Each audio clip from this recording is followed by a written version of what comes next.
ಏಕಾದಶಿ ಪ್ರಯುಕ್ತ ಭಕ್ತರಿಗೆ ಎಲ್ಲರಿಗೂ ಪಂಡ್ರಾಪುರದಲ್ಲಿ ಏನು ಪಾದಸ್ಪರ್ಶವನ್ನ ಇರುತ್ತೆ ಆ ಒಂದು ಕಾರ್ಯಕ್ರಮವನ್ನು ನಮ್ಮ ಚಂದ್ರಾಯಪಟ್ಟಣ ಭಾವಸಾರ ಕ್ಷತ್ರಿಯ ಸಮಾಜದಿಂದ ಈ ರುಕ್ಮಿಣಿ ಪಾಂಡುರಂಗ ಸ್ವಾಮಿ ದೇವಸ್ಥಾನದಲ್ಲಿ ಪಾದಸ್ಪರ್ಶ ಗರ್ಭಗುಡಿ ಪ್ರವೇಶ ಸಹಿತ ಇಟ್ಟಿದೆ. ತುಂಬ ಭಕ್ತ ಮಹಾಶಯರು ತುಂಬ ಜನ ಬಂದಿದ್ದಾರೆ. ಅವ್ರಿಗೆಲ್ರಿಗೂ ಭಗವಂತ ಒಳ್ಳೇದು ಮಾಡಲಿ ಅಂತ ಕೇಳ್ಕೊತೇನೆ.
ಜನತೆಗೆ ಇವತ್ತಿನ ವೈಕುಂಠ ಏಕಾದಶಿಯ ಶುಭಾಶಯಗಳೊಂದಿಗೆ ಇಂಗ್ಲಿಷ್ ಕ್ಯಾಲೆಂಡರ್ ಪ್ರಕಾರ ನಡೀತಾ ಇರತಕ್ಕಂಥ ನಾಳಿನ 26ನೇ ಇಸ್ವಿಯ ಹೊಸ ವರ್ಷದ ಶುಭಾಶಯಗಳೊಂದಿಗೆ ಸಮಸ್ತ ಜನತೆಗೆ ಆ ವೈಕುಂಠ ಏಕಾದಶಿಯ ಶುಭಾಶಯಗಳೊಂದಿಗೆ ಆ ಭಗವಂತ ಸರ್ವರಿಗೂ ಕೂಡ ಆಯುರ ಆರೋಗ್ಯ ಸಕಲೈಶ್ವರ್ಯವನ್ನು ಕೊಟ್ಟು ಕಾಪಾಡಲಿ ಅಂತ ಈ ಮೂಲಕ ನಾಡಿನ ಜನರುವುದರ ಜೊತೆಗೆ ಈ ವರ್ಷ 26ನೇ ಇಸ್ವಿ ಎಲ್ಲರಿಗೂ ಕೂಡ ಹೊಸ ವರ್ಷ ಹರ್ಷವನ್ನು ತರಲಿ.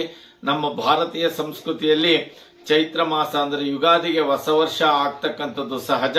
ಆದರೆ ಇಂಗ್ಲಿಷ್ ಕ್ಯಾಲೆಂಡರ್ ಪ್ರಕಾರ 26ನೇ ಇಸ್ವಿಯನ್ನು ಕೂಡ ನಾವು ಗಣನೆಗೆ ತಗೊಳ್ಳೋದಾದ್ರೆ ನಾಳೆ ಹೊಸ ವರ್ಷ ಪ್ರಾರಂಭ ಆಗ್ತಾ ಇದೆ.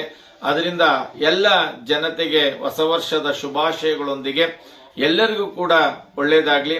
ಎಲ್ಲರೂ ಕೂಡ ಸುಖ ಶಾಂತಿ ನೆಮ್ಮದಿಯಿಂದ ಜೀವನವನ್ನ ಸಾಗಿಸ್ಲಿ ಅಂತ ಈ ಮೂಲಕ ಪ್ರಾರ್ಥಿಸುತ್ತಾ ಈ ಉತ್ತರಾಯಣ ಪುಣ್ಯಕಾಲ ಪ್ರಾರಂಭಗೊಳ್ತಾ ಇದೆ. ಆ ಸಂಕ್ರಾಂತಿಯ ಶುಭಾಶಯಗಳೊಂದಿಗೂ ಕೂಡ ಆ ಉತ್ತರಾಯಣ ಪುಣ್ಯಕಾಲದಲ್ಲಿ ಸರ್ವರಿಗೂ ಕೂಡ ಆ ಭಗವಂತ ಒಳ್ಳೇದು ಮಾಡಲಿ ಅಂತ ಆ ಭಗವಂತನನ್ನ ಪ್ರಾರ್ಥಿಸುತ್ತಾ ಎಲ್ಲರಿಗೂ ಕೂಡ ಒಳ್ಳೇದಾಗ್ಲಿ, ಸುಖ ಶಾಂತಿ ನೆಮ್ಮದಿ ಸಿಗ್ಲಿ. ಈಗ ಎಲ್ಲ ಕಡೆ ಒಂದು ದುಃಖದ ಸಂದರ್ಭ ಅಂತಂದ್ರೆ ಅಪಘಾತಗಳು ಬಹಳಷ್ಟು ಕಡೆ ಆಗ್ತಾ ಇದೆ, ಅವಘಡಗಳು ಬಹಳಷ್ಟು ಆಗ್ತಾ ಇದೆ. ಆ ಭಗವಂತನ ದಯದಿಂದ ಅಪಘಾತಗಳು ಕಡಿಮೆ ಆಗಲಿ, ನಾಡಿನ ಜನತೆ ಸುಖ ಶಾಂತಿ ನೆಮ್ಮದಿಯಿಂದ ನಡಿಲಿಕ್ಕೆ ಆ ಭಗವಂತ ಅನುಕೂಲ ಮಾಡಿಕೊಡ್ಲಿ ಅಂತ ಕೇಳುವುದರ ಮೂಲಕ ಆದಷ್ಟು ಯುವಕರಲ್ಲಿ ಒಂದು ಪ್ರಾರ್ಥನೆ ಏನಪ್ಪಾ ಅಂತಂದ್ರೆ ತಾವು ಓಡಿಸ್ತಕ್ಕಂಥ ವಾಹನಗಳನ್ನ ತಮ್ಮ ಕಂಟ್ರೋಲ್ ನಲ್ಲಿ ಇಟ್ಟುಕೊಂಡು ಓಡಿಸ್ತಕ್ಕಂಥದ್ದನ್ನ ದಯಮಾಡಿ ಯುವಕರು ಅದನ್ನ ಗಣನೆಗೆ ತಗೋಬೇಕು. ಈಗ ಆದಷ್ಟು ಮಟ್ಟಿಗೆ ಅಪಘಾತಗಳಾಗ್ತಾ ಇರ್ತಕ್ಕಂಥದ್ದು ಯುವಕರಲ್ಲೇ. ಯಾಕೆ ಅಂತಂದ್ರೆ ಆ